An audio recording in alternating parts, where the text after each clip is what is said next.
The ICC Cricket World Cup continues in Australia and New Zealand. South Africa and Zimbabwe are representing Africa at the tournament. And as the games pick up, we look at the state of the sport in Uganda. Hello and welcome to our weekly sports show, Match Point, where the focus is African sports and beyond. I'm Famida Mala. Also coming up, we focus on the growing popularity of martial arts in Ethiopia. And Liverpool's boss is upbeat ahead of a showdown against Manchester City. Kane Williamson coolly struck a straight six to give New Zealand a one-wicket victory over Australia in a dramatic battle between the Cricket World Cup hosts in Auckland on Saturday. Williamson laughed at Pat Cummins over the boundary with last man Trent Boult at the wicket to finish on 45 not out in New Zealand's 152 for 9 off 23.1 overs. New Zealand, who's won all 4 of their group matches, needs only one victory from the remaining 2 games against Afghanistan and Bangladesh to secure their place in the quarter-final. Now, as the Cricket World Cup continues, Uganda watched with envy as Afghanistan won their first ever game at the tournament. The two countries may have once considered each other of a similar standard, but while Afghanistan competes on the world stage, Uganda now struggles to make an impact. Leon Sanyenge looks at what may have gone wrong for the East African nation. Roger Mukasa has been to a Cricket World Cup. 9 years ago, he was part of Uganda's team that took part in the Under-19 tournament. It's an experience that has shaped his cricketing career. I was still a young player, young boy, and then I picked out some stuff because I was opening for Uganda. Then I was not scared to hit the ball and I was not scared to get out. So that's the things I picked out in the World Cup in 2006. But beyond the youth competition, he has, like the rest of his teammates, failed to see Uganda through to the bigger competition. He watches on as countries like Ireland, Scotland and Afghanistan, teams he has played against, cause a star at the tournament. Uganda, we are playing local league and local cricket. There's nothing you can change, and those guys are getting experience every day and every night. Always they're playing in big clubs and big tournaments, big leagues. Uganda has repeatedly fallen short in Cricket World Cup qualifiers. It continues to struggle with logistical hurdles. This is Uganda's only major cricket ground. The ground here is used by almost all the country's league clubs and also the national team during training and matches. Officials say the lack of such facilities is limiting the country's potential. The kind of preparation that we go through, the facilities that we go through, obviously let us down. We can't prepare as well as those other countries would prepare. Uganda has struggled in Associate Division Cricket too, finishing 5th in a 6-side Division 2 league. That spelled relegation to a lower division for the East Africans. But nurturing a young generation is for now the only chance of recovery. If we play at the highest level, then obviously it's going to fire up a lot of interest at the lower level, at the grassroots. So that would definitely make an impact in the form that you would get many more people playing cricket. With the International Cricket Council set to reduce the field of World Cup participating teams from 14 to 10 next time round, qualifying could be even more difficult for a country that is yet to realize its potential. Leon Sanyenge, CCTV, Kampala. Now to the second part of our feature on South Africa rowing. The sport was given a popularity boost after the men's lightweight fours won a gold medal at London 2012. Men's rowing appears to be growing from strength to strength. But what about women's performance in the sport? Our reporter Dan Williams went along to one of their training camps to find out. Looking to step out of the shadows of their male counterparts. South Africa's women's rowing teams have struggled for the spotlight in recent years after the men's lightweight fours won gold at London 2012. The men followed that up with a gold and bronze at last year's World Championships. But rather than letting jealousy creep in, The women are using it as extra motivation. That gold medal that the guys won in 2012 did a massive amount for rowing here. I mean, I think it also not only with a bit more funding, which obviously makes a difference, but the fact that it's given athletes the belief, well, you know, we can do it too. We can win in a gold too. So what are their chances of future success? That's good. The lightweight pair of Kirsten McCann and Ursula Grobler finished just outside the medals in 4th spot at the World Championships last year, and further improvement is expected. I do believe they'll do well. I think they're on par with the men. Yeah, the men had a cracker lightweight final in the men's pair, but the girls are right there. We see it in training every day. Between all 4 boats, there's huge sparring going on, and often the women are on top. So it's definitely not one-sided with the men's side. I think it's pretty even pecking, and it's great competition because the guys know the girls are fast and the girls know the guys are fast. So it just works for a great mixture when we're out on the water. And make sure you're matching these off. The other female crew with hopes of medaling is that of Leanne Pearce and Nadine Smith.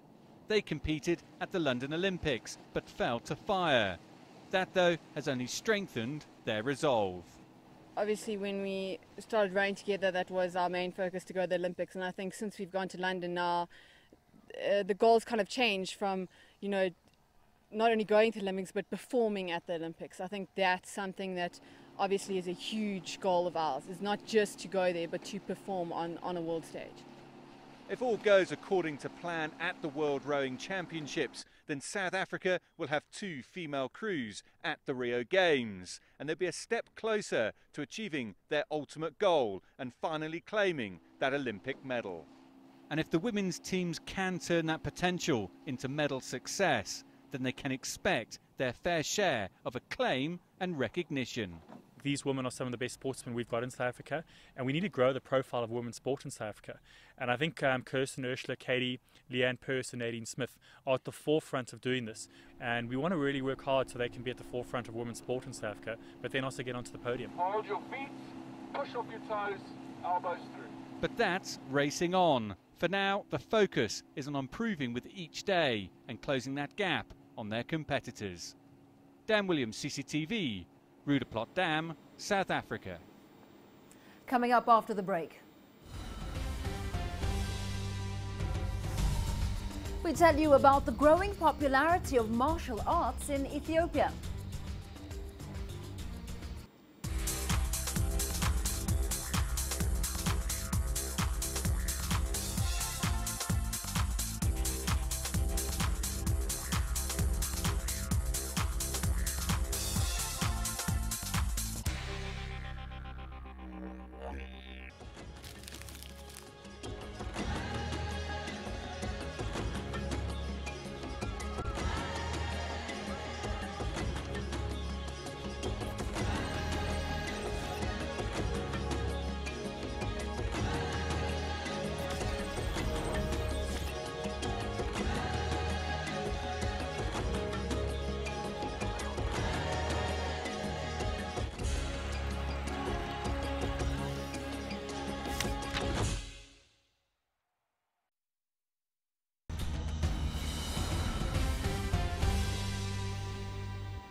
Welcome back. Now, Ethiopia is one of the few African countries where martial arts attract a huge following. Every year, the nation holds both regional and national taekwondo tournaments. Addis Ababa hosted this year's main championship. CCTV's Kiram Chala reports. More than 3,000 male and female contestants from across the city have gathered here, seeking to gain a higher position. All age groups and genders participate, and trophies and awards await the winners. Taekwondo is all about discipline. You have to respect your opponents. You have to give respect for your instructors, your masters, and so that feels, you know, it will be it will be a very good inspiration for others too. At the end of the game, you may be happy or sad, so you have to take both feelings. And if you lose, it doesn't mean anything, because taekwondo is about discipline, It's about to respect others. So you will learn a very great lesson on this competition. This yearly Taekwondo All-City Championship is the most respected tournament in the country. Fans both seek entertainment and favorable results out of it. It is very nice here. All the contestants are wonderful. The team I am supporting has 1 gold medal and 2 silver medals. It is all fun and very motivating. It was fun. Divided into red and black belt categories, the athletes fight for the ultimate prize. Officials of the Taekwondo Federation say this sport has more than athletic value. When we organize such games, first we get to create better youth and citizens. Second, this youth will be effective in productivity in all sectors of their lives. Third, we are creating confident citizens through this sport. Generally, we are creating a dynamic and vibrant youth in this country via martial arts. There are more than 2,000 clubs and 2 million martial arts contestants across Ethiopia, all eager to leave a mark. Ethiopia hopes to get its Olympic representatives in Taekwondo from tournaments like this. The participants themselves have bigger dreams of gaining success in the international sports arena. The nation, though, has long history of martial arts culture. Its track record of winning global tournaments is insignificant. The hope is that change. Grumtalas, CCTV, Addis Ababa, Ethiopia. World Anti-Doping Agency President Craig Reedy says he's impressed by Jamaica's efforts to establish an effective drug testing program on the Caribbean island that's home to many of the most successful sprinters. Jamaica was praised for revamping its anti-doping systems following revelations of a complete breakdown of out-of-competition testing from January 2012 to the July opening of the London Olympics, where its athletes won 12 medals. It's not just testing athletes, it's independent disciplinary committees, it's appeal systems which will give the athletes confidence in what you do. And as has been mentioned already, it's also the question of education. There was a very successful symposium recently for all the national federations, and it's quite clear that across this island they are buying in to what JADCO are saying and the principles for clean sport. So all I can say is that from the WADA point of view, we are proud of what you have achieved. You become an excellent case study because there are many areas of the world which need the enthusiasm and the ability that you have shown. Oh, Kenyan athletes are among the world's best distance runners, and when reigning London Marathon champion Wilson Kipsang isn't training, is actively involved in trying to ensure his fellow athletes' welfare is taken care of. Kipsang is head of the Professional Athletes Association of Kenya. Now, the body was formed to champion athletes' rights and has 3,000 members. It celebrates its one-year anniversary in 2015. Now, both retired and active athletes are part of the body. Its national coordinator, Elias Kiptum, says it has already started bearing fruit. And we are also telling the athletes, please, before you sign any contract with any agent, ensure that you read the contract very well. And if you don't have the blueprint, if you don't understand what the contract means, please bring it on. We have experts. We have a lawyer also representing the park. We can let them read for them, interpret for them before they sign any contract. There is a very big issue about competing in Europe and being paid. Look at the issue of doping. These things are not deliberate. Some things happen for just maybe ignorance. Some athletes don't understand. Now, let's look at the agency a little closer, and to discuss this further, we're joined live by Celestine Carane. Celestine, why exactly are Kenyan athletes feeling the need to come together now, if the country's been producing professional athletes for decades? Well, Famida, unlike a team sport, athletics being an individual sport, you find that many athletes tend to go about their business in a very private manner. And over the years, actually, when many of these athletes were getting into athletics, look at the early 80s, for many athletes, it's about the means to an end. Most of them looking at the financial end, actually, to say so. And so for many of these athletes now, they are starting to appreciate that athletics is offering more than just, you know, the financial gains. It's a career that has so many other benefits. And for them to accrue all these benefits quite well, then they must be quite conversant with everything that is affecting them. And again, look, this body is saying that they are coming in because of the inadequacies of the national body, Athletics Kenya. They say that small issues, even such as clearing an athlete to go to a race abroad, which has to come fast from the athletics body in Kenya, is becoming such a process. It's and so athletes are saying, look, we just want our national leaders in athletics to be efficient. And so they're saying coming together and fighting as one will actually help to push their cause forward. They've spoken about doping, Famida. That is a big issue for Kenya. And they're saying their name is being tarnished as a group, yet it is a few individuals who are not maybe well educated and are committing this crime. So Famida, for them, it's just about looking at the bigger picture and getting the gains of the sport maximum, Famida. Long time ago, they have always thought that athletes never go to school. To some extent, they are very right. And now, to some extent, we want to prove them wrong, that it's now time for us to take education. And now, while we take education, we also understand what are the issues facing the athlete. What are our rights actually as an athlete?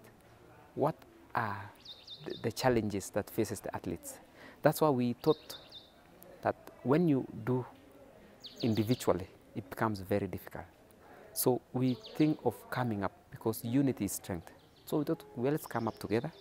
Let's handle these issues together as one body, as one Kenya, and we know we will make it. Now, Celestine, we also just heard again from the national coordinator, Elias Kiptum, about the association. Now, considering the lack of coordination you had mentioned earlier, do we know if the national athletics body is supporting this cause? Well, Famida, Wilson Kipsang, the former world record holder in marathon running, the president of the body, actually complained late December last year that he was being witch-hunted by the National Association for being a member and for being a leader of this particular body. Let's just say it has not gone down quite well with the leaders of Athletics Kenya, those running the sport in this country. And the body says, look, we are not here to fight the leadership of Athletics Kenya. We are here not to fight individuals. We are here to fight some of the injustices that are afflicting us as athletes. But again, you're looking at a national body, Famida, which has been in place. Most of their leaders have been in place for over 2 decades, and there's been a lot of clamor for change. So you can understand the friction between athletes who are trying to push and a federation that is trying to stick to a rather old way, if I may say, of doing things. So, of course, for me, that there is a friction, but the athletes have been saying, look, come to the table, let us talk, let us see the best way for the sport in this country, for me. All right, Celestine, we'll leave it there. Thanks very much for that. We're speaking there to Celestine Caronay in Eldoret. Time now for a break. When we come back, Liverpool boss Brendan Rodgers is upbeat ahead of a showdown against Manchester City.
Daniel Sturridge has been cleared to play in Liverpool's Premier League clash with Manchester City on Sunday.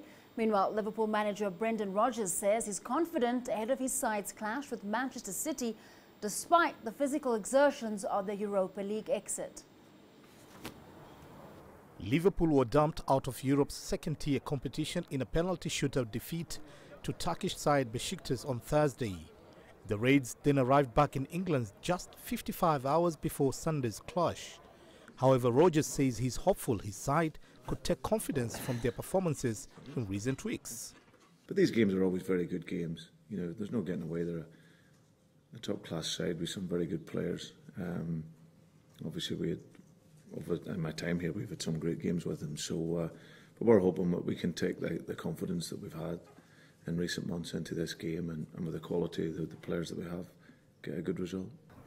Analysts say it will be a hard task for Liverpool's fatigued players to match up to City. Brendan Rodgers differs. Like I said, there's a physical cost to where we were at, but if you look at where the team is at and how we've been performing the last couple of months, there's no psychological damage from the other night, only a bit of disappointment. But for us, we enter into the game and confidence. We know it's going to be a tough challenge for us, but as I said, we'll relish that and look to get 3 points. Despite the midweek penalty loss, Rodgers said the European exit would allow his side to focus on their main targets, the League and FA Cup.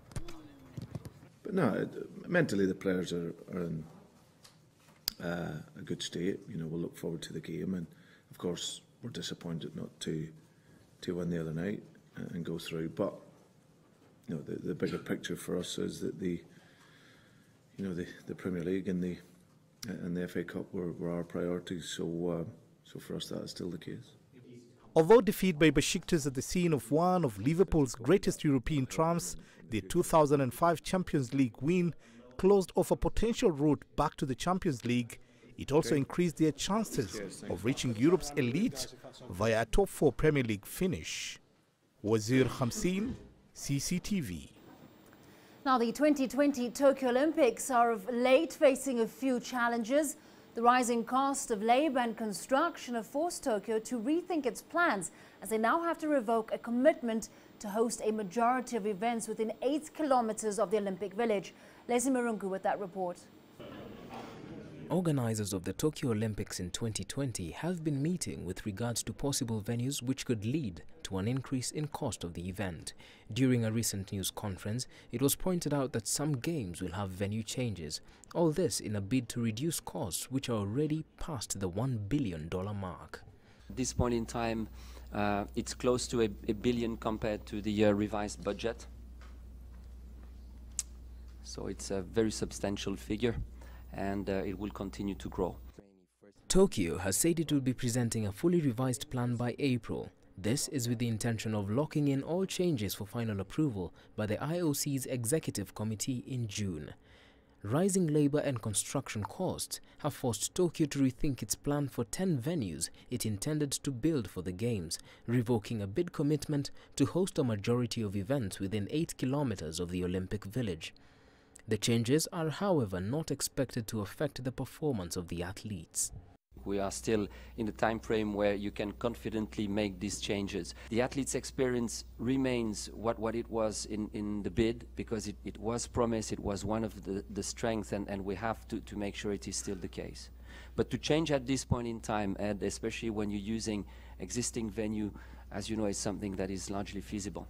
The planners had previously allotted $1.5 billion for revenues in Tokyo's Olympics, but that estimate more than doubled late last year after a recalculation. Leslie Mirungu, CCTV.